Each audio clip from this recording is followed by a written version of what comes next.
সাথে আমাদের দরকার নাই।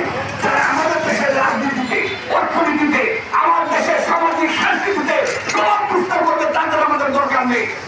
আমরা একটা স্বাধীন রাষ্ট্র, আমরা স্বাধীনতা এনেছি রক্তের বিনিময়ে।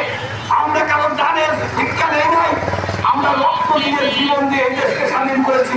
এই দেশের অর্থনীতি কিভাবে চলবে, এই দেশের স্বাধীনতা সার্বভৌমত্ব কিভাবে রক্ষা হবে, এই দেশের রাজনীতি কিভাবে চলবে, সেগুলো নির্ধারণ করবে বাংলাদেশের জনগণ। ওখানে পাকিস্তানের উপর প্রধানমন্ত্রী এসে বাংলাদেশের জনগণের উদ্দেশ্যে বলবে আপনাদের মনটা হৃদয়টা একটু পরিষ্কার করেন, এটা আমরা মেনে নিতে পারি না।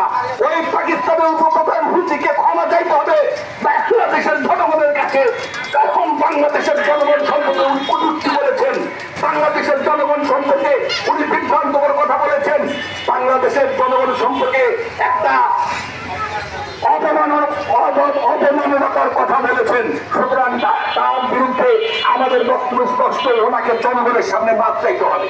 আর একাত্তরে এবং মীমাংসিত যে বিষয়গুলো আছে সেগুলো ফাইনাল করতে হবে। কারণ আমাদের দেশের সম্পদ লুট করেছে, আমাদের দেশের সম্পদ পুড়িয়েছে, আমাদের দেশের 30 লক্ষ মানুষকে হত্যা করেছে, 2.5 লক্ষ মা বোনের সম্মান কেড়েছে। এই সমস্ত হিসাব নিকাশ করে ক্ষমাকে তারপরে আমাদের সাথে তাদের বন্ধুত্ব হইতে পারে। সুতরাং এই সমস্ত বিষয় ফাইসলা না করে কোন রকমের বন্ধুত্বের বাণী আমরা শুনতে রাজি না।